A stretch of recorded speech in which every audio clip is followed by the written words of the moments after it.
The police told us they found my son in the woods, alive and unharmed. But the moment I saw him standing there, clean, calm, and smiling, something inside me knew they had brought back the wrong child. He disappeared on a normal afternoon, the kind that never feels important until it becomes the last time everything made sense.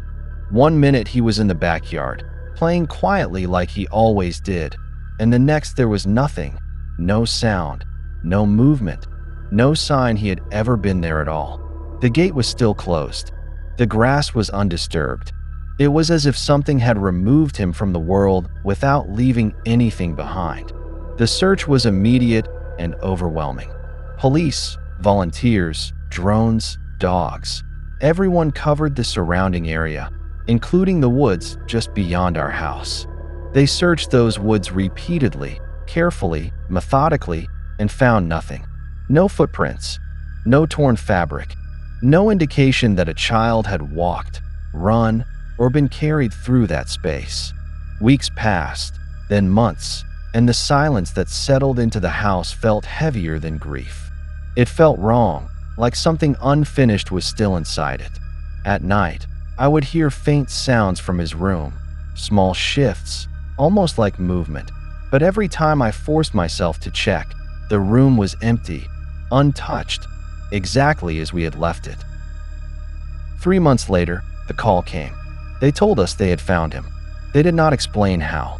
They did not explain where exactly, only that he had been located in the woods, those same woods that had already been searched more times than I could count. When they brought him into the room, I expected to see damage, fear, confusion, anything that would make sense after 3 months alone. But he looked exactly the same. Not thinner, not dirty, not afraid. He looked like he had simply stepped out of the backyard again. I said his name. He looked at me and smiled in a way that felt practiced rather than emotional. And instead of running toward me or asking where I had been, he said something that has stayed with me ever since. "I knew you'd come back." It didn't sound like relief. It sounded like confirmation. That was the first moment something didn't align. The police told us memory loss was normal in situations like this. Trauma can make children forget details, distort time, confuse events. That was their explanation for why he couldn't tell us where he had been or how he had survived. But what they couldn't explain was how perfectly he remembered everything else. He knew exactly where things were in the house. He knew routines we hadn't followed in months. He knew details he shouldn't have been thinking about at all. When we brought him home, he didn't run to his room or react with excitement. Instead, he walked slowly through the hallway, looking at everything with quiet attention, as if comparing it to something else. After a few seconds, he said, almost to himself, "It's smaller than I remember." That didn't make sense. Nothing had changed. That night, I lay awake long after the house went quiet, unable to explain the feeling that something had returned with him, something that did not belong to us. Around 2:30 in the morning, I heard movement from his room. It wasn't loud or frantic, just a slow, deliberate shift that felt too controlled to be accidental. When I opened the door, he was sitting on the floor facing the wall, completely still, as if he had been placed there. I called his name. He didn't turn. He didn't react. After a few seconds, he spoke in a calm, steady voice that didn't match the situation. "I don't like this room." When I asked him why, he paused just long enough for it to feel intentional, then said quietly, "It's not where I stayed." There was something in the way he said it that made it clear he wasn't confused. He was comparing. When I asked where he had been, he slowly turned his head toward me, not his body, just his head, and smiled in a way that didn't feel natural. "With the other one," he said. The room felt colder after that. Over the next few days, the changes became more noticeable. He stopped behaving like a child in ways that were difficult to explain to anyone else. He didn't play. He didn't ask for anything. He didn't seem bored or restless. He watched, constantly, not with curiosity, but with focus, as if he were studying patterns he intended to use later. One night, I stayed awake on purpose. I wanted to see what he would do when he thought no one was watching. At the same time as before, I heard his door open and his footsteps moving down the hallway, slow and controlled, stopping just outside my room. I kept my eyes closed, trying to control my breathing, trying not to react. Then I felt it. The presence of someone standing beside the bed, close enough that I could hear faint breathing that didn't match his usual rhythm. He didn't speak to me. Instead, in a low voice, he whispered something that made every part of me go cold. "He's still asleep." There was a pause, long enough to suggest he was listening for a response that I couldn't hear. Then he said softly, "Not yet." The next morning, I checked the camera. The footage showed him walking to my door and standing there, completely still, for nearly 2 minutes. Then he stepped inside the room, but the camera never showed him leaving. There was no angle where he could have disappeared, no moment where he exited the frame. He simply went in, and was no longer visible.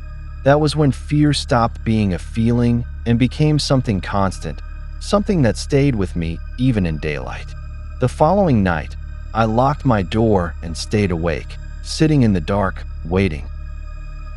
At exactly the same time, the handle began to move slowly, carefully, as if whoever was on the other side understood exactly how much pressure it could take without making noise.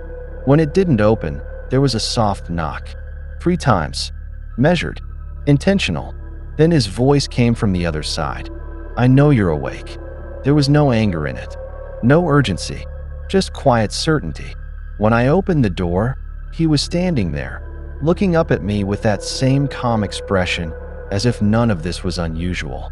I grabbed his shoulders and asked him what had happened, where he had been, who he had been talking to. He didn't resist. He didn't react. He just looked at me for a long moment, and then said something that changed everything. I came back because he didn't need me anymore. I asked him who he meant. He smiled slightly, tilting his head in a way that felt deliberate rather than natural, and said, "You left him there." At first, it made no sense. Then something I hadn't thought about in years came back all at once. Before he was born, there had been another child. A pregnancy we lost early. No name. No memory we allowed ourselves to keep. We buried it by pretending it had never been real. He looked at me carefully, watching the realization happen. He didn't forget, he said quietly. The room felt wrong in a way I can't fully describe, as if something unseen had moved closer without crossing the space between us. He was waiting, he added. That night, I didn't sleep at all. I stayed in the living room until morning, unable to go back upstairs, unable to be near him in the dark. When the sun came up, his room was empty again.